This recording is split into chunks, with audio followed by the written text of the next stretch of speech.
Hi fans and viewers, so welcome to my edition of this save of Crystal Palace. So the questions lurking over this save is going to be, are we a team positive and good enough to fight for a European spot? Question mark. Or are we just a relegation candidate once again? Find out.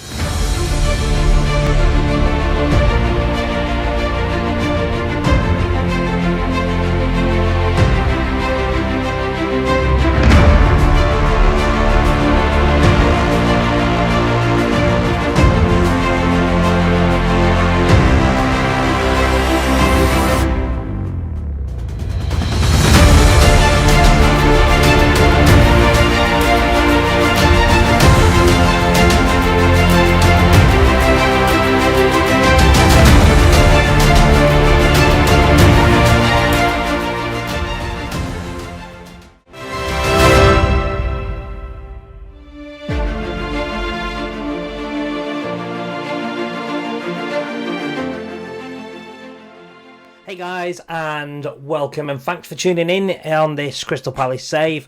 So let's get through this. We've all done this before, so we won't spend too much time. Just going to take you around the club just a little bit, just to get an insight, a little bit on finances, have a look at the squad depth, and I'm pretty certain we will be looking at new players. So let's move on, shall we? So reputation is a 3.5 star. Venue is Selhurst Park Stadium, South East London 25, or better put, SE25. Capacity is just shy of 26,500. So long haul, if you're in this for the long haul and you really want to make something of this club, potential, there's room for growth with the stadium. If you want to go into it in finer detail too much. Director of football is Dougie Freedman. Not for much longer, if I've got anything to do about it. Assistant manager Ray Lewington. Well, he's been there, he's been around. He's probably going to be quite good to a degree. But we'll see. Media prediction for this season is 13th. As you see, club history. Couple of trophies, nothing major. Club background, we won't go into that. So let's move on. So guys, here we are now. We are just having a conversation with the chairman on the club vision along with the club culture and the 5-year plan. So club vision, develop players using the youth's club system. A good way to go. Certainly saves you a lot of money. It can also make you a lot of money if you're able to produce good players, good young players, and have them sold at a good price, capital, profit. That's what you look to do. It's a business, so you treat it in the same manner you would treat a business.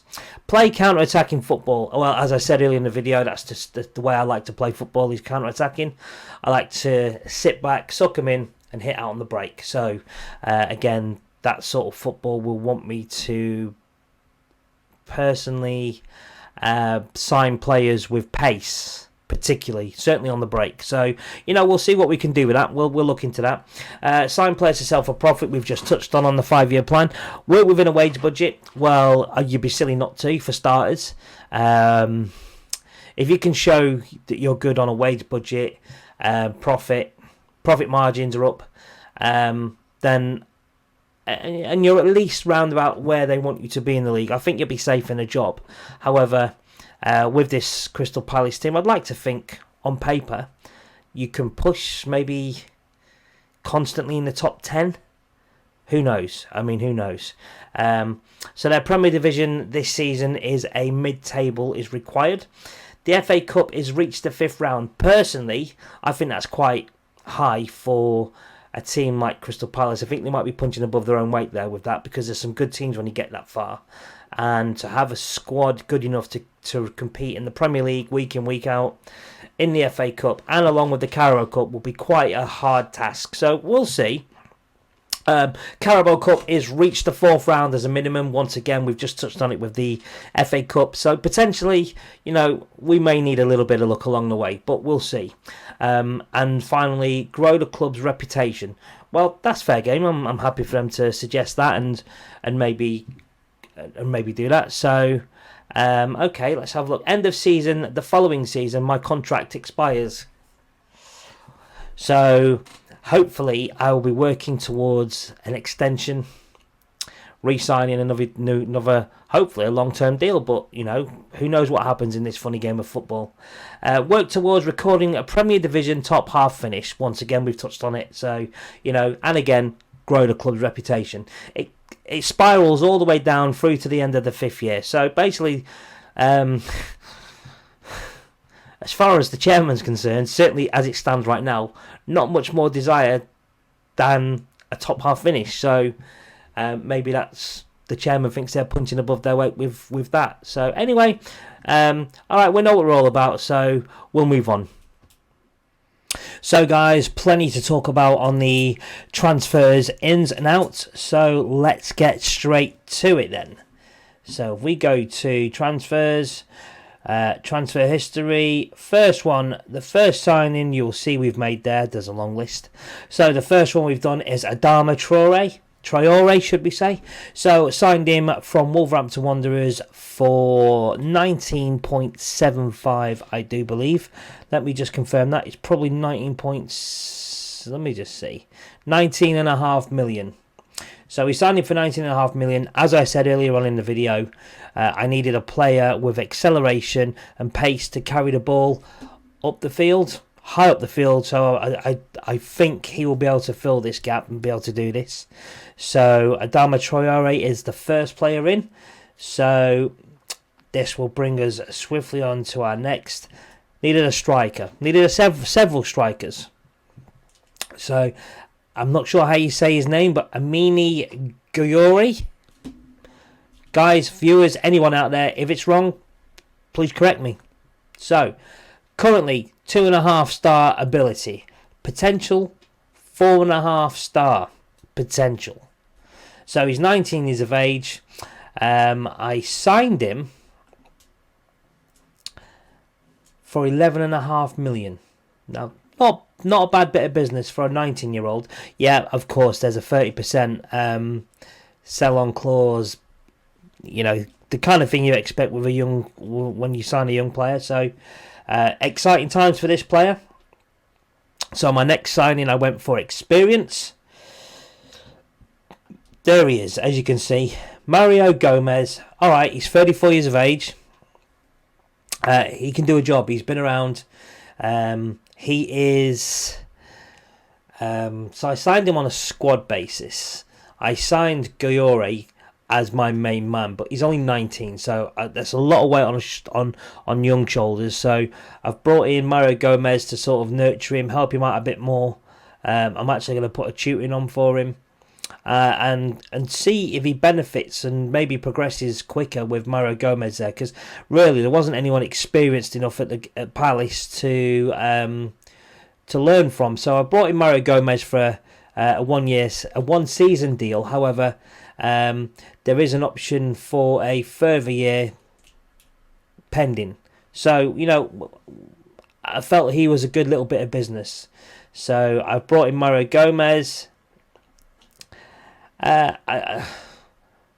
Owen Winyol, whatever his name is, I can't pronounce it. He's a left back. 10.25 million. I've just purchased him from AZ. So once again, 19 years of age, good bravery. He's got good physicals for a left back. He's getting there. Mental's not too bad at all. Technical, end of the day, if he just gets the ball and launches it, I don't care. So kind of happy with him. You can see where we're going with this, guys. We're going with a young team that we can build into, or build around, should we say? And then Kenny Hope, nothing to do with me. And we signed Rekic from Hertha. He's 24 years of age, so he's just outside the mould of what they want me to sign, but still young enough player. I mean, he's got excellent technical, his marking is 16, his tackling is 16, bravery, his mental, he's fantastic. 17 for that, determination 17. and physical. You need a big physical player. Balance is excellent on 17. His strength is 16. Stamina is 14. His fitness is 15. His jumping reach is 14. So, very, very good. 3.5 stars current, and his potential probably isn't going to move from where it is now. He's 24 years of age. He's just sort of coming into his prime now. So, he could probably improve a little bit more, as it says there. So they're the ins, and of course you can probably see the outs. We'll run through them. So Czech Coyote went for 14 million. Christian Benteke went there shortly afterwards for 14.5. Going rising up to 17.5 pending, and Coyote also rising up to 16.25. Sam Woods, Kirby, Flanagan, Lakilo, Tavares, Dreher, all out on loan, and as you can see. Just recently, I've just sold Patrick Van Arnold to Bournemouth for 12 million, rising to, as you can see, 14.5 million. So, in all, I think it's a good bit of business, as you can see here. And the finances, bearing in mind I started with 30 million, sold some good players, bought some very good players, and I've still got 9.9 left. So, I'm spending over the wage budget. So I will make.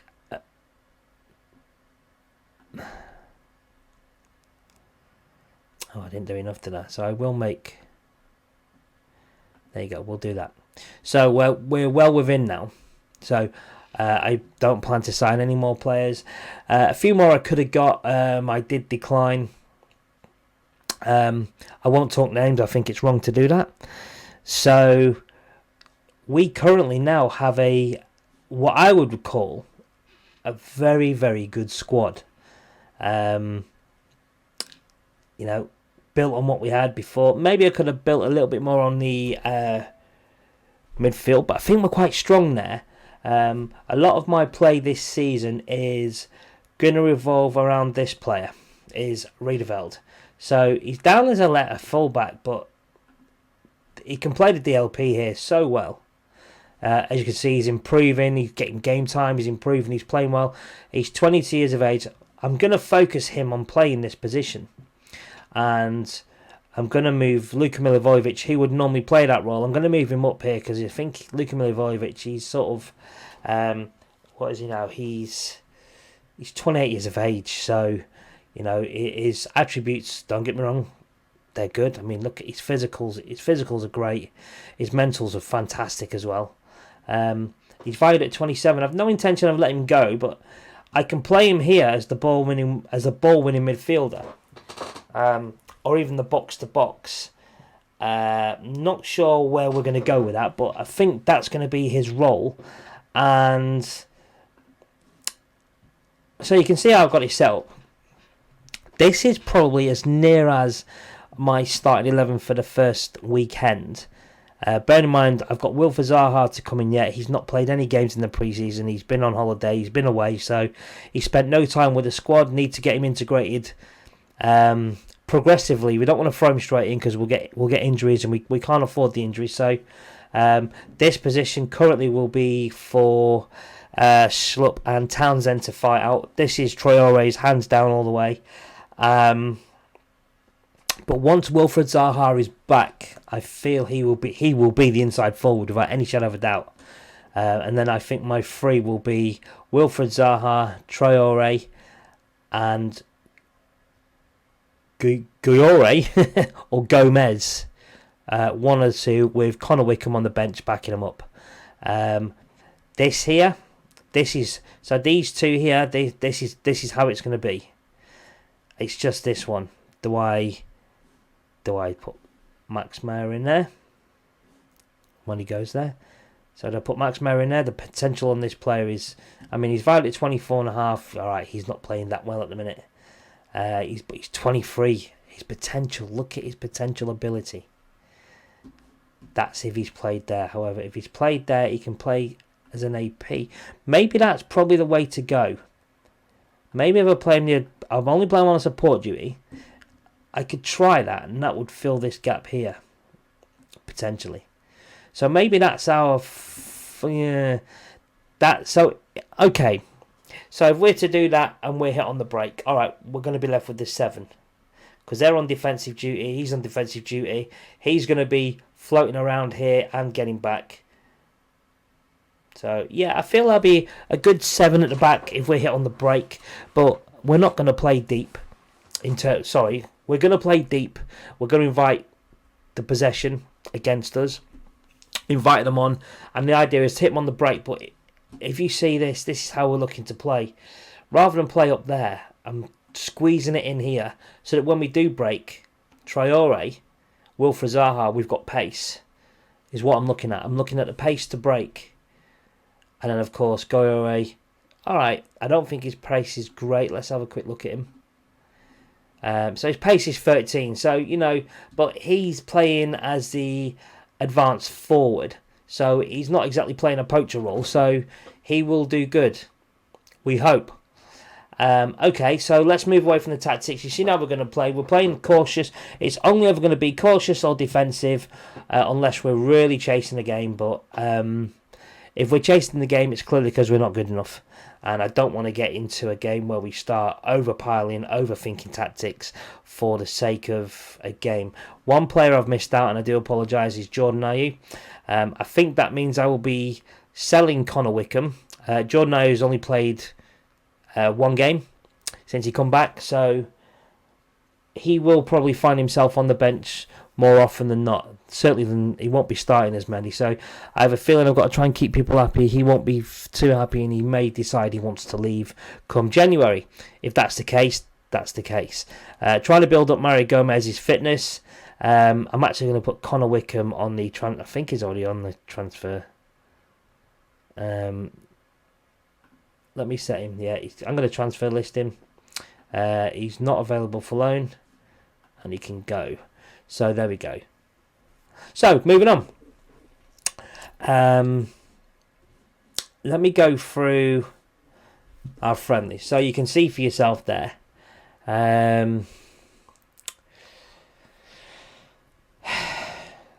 So let's look at this one. So I'll show you some goals. Sort of gives you sort of an idea of how we've sort of been playing and scoring our goals.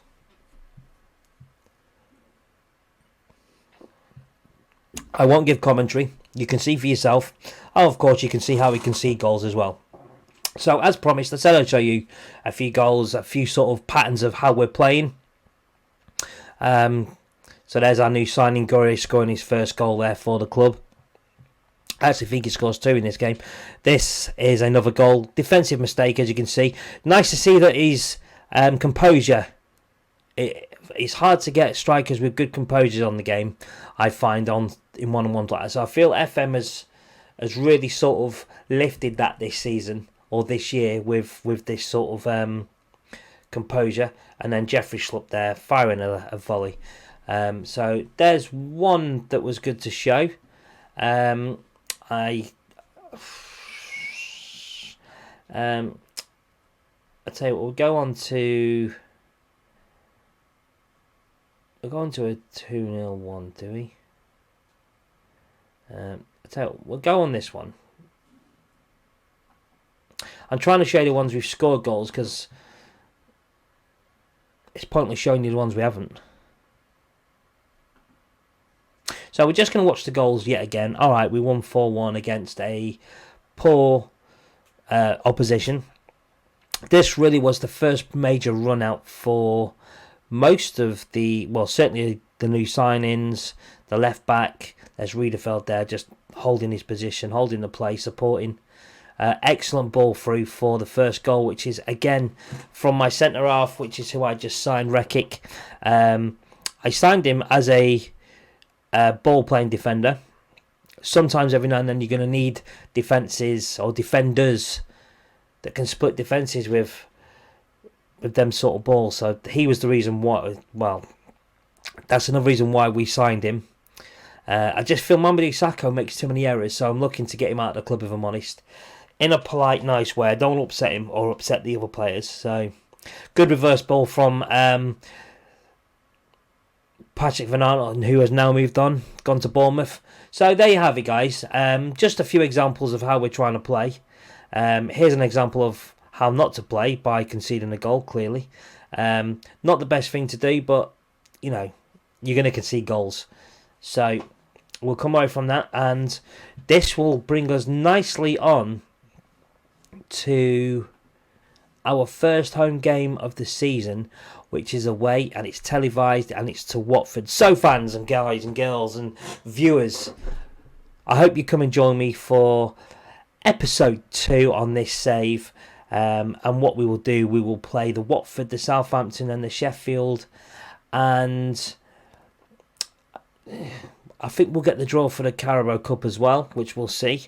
So we'll certainly play the first 3 games. So guys and girls, mums and dads, come and join, come and watch, come and enjoy the experience as we try to climb the table as Crystal Palace.